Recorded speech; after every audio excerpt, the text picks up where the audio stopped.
Two young South Africans are in line for a prestigious award. Boitumelo Nkatlo and Edmund Wessels are part of a group of 15 African entrepreneurs nominated for the 2023 Africa Prize for Engineering Innovation.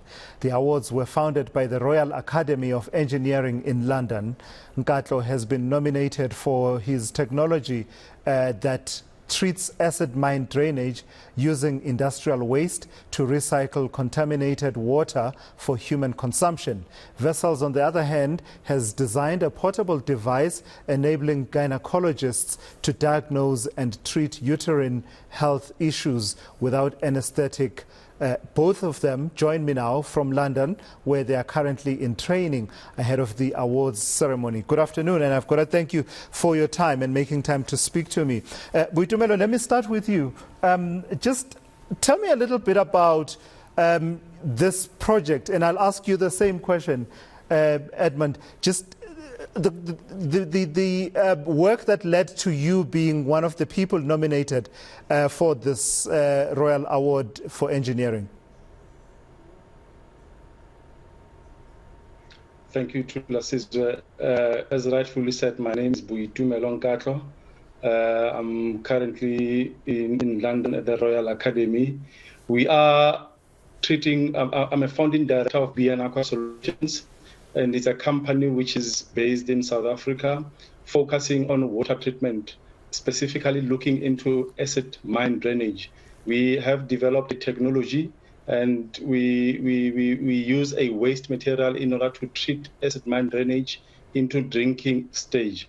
So we know that water is a scarce resource, and then we need to find ways to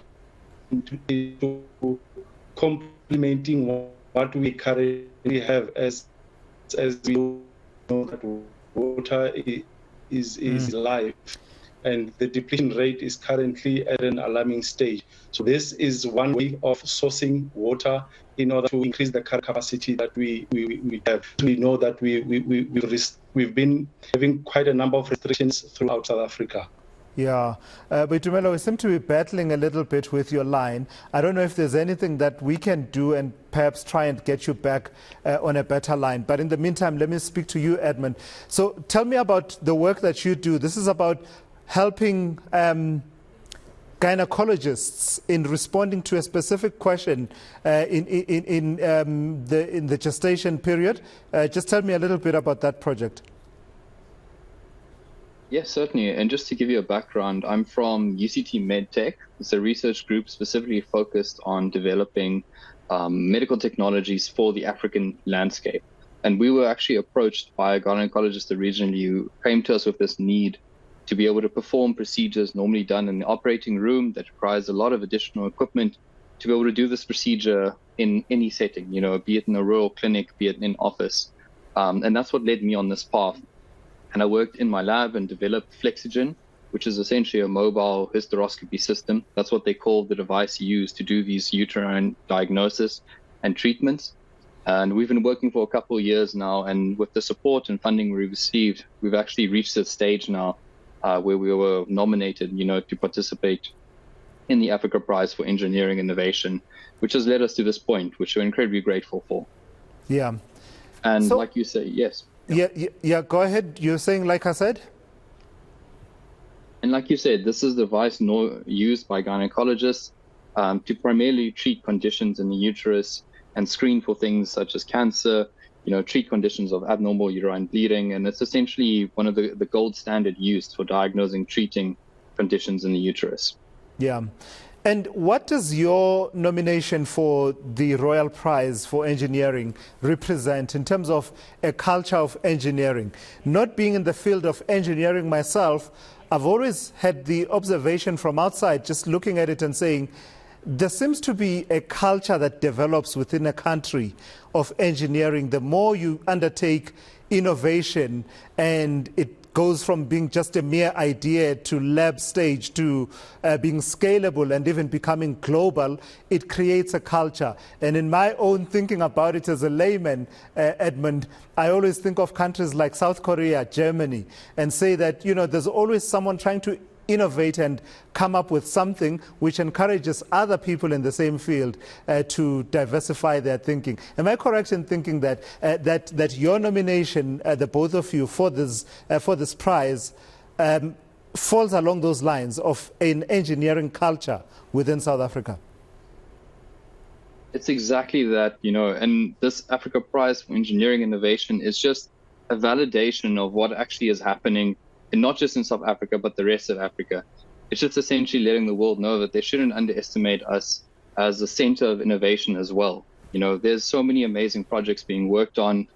In our group of 15 innovators, I've been exposed to some amazing work. And that's really what this program comes down to for me. It's just a validation of African engineering. And I think that in turn is what's going to stimulate and actually get us to build on that engineering culture in our country. Yeah. Boitumelo, the summary about these awards talks about how of the 15 nominees, 11 have to do with innovations that contribute directly to environmental sustainability.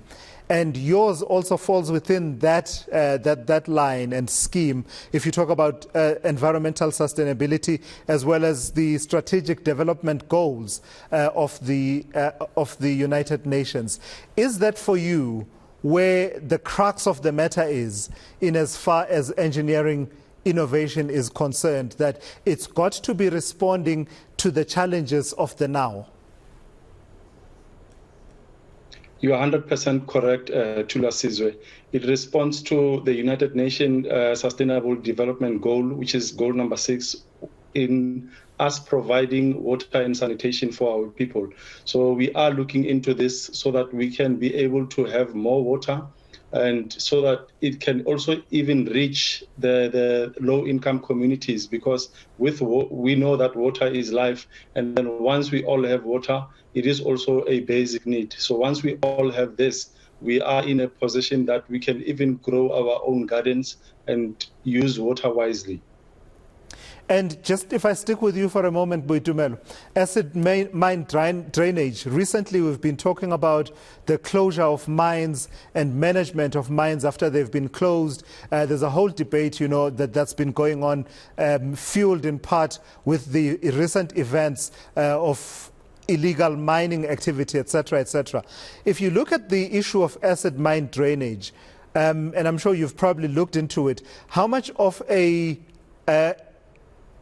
solution can it be to problems of water scarcity in regions that actually have mining activity or have had mining activity in the past? Is this something that we can look to that can operate at a scalable level and respond at a community level, for example? Yes. If we look into Gauteng region, especially the Greater Johannesburg, and look into the Mpumalanga region, we do have a significant amount of contaminated mine water underground.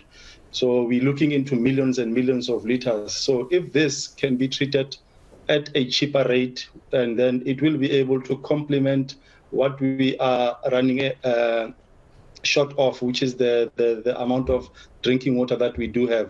So we are looking into that in order to be able to increase the current capacity, and so that we have more water. We have seen a number of restrictions throughout the country, so we are trying to preempt or be proactive before we reach 2030, where we are expecting to get to day zero at a rate that we are depleting the current source of water which we have.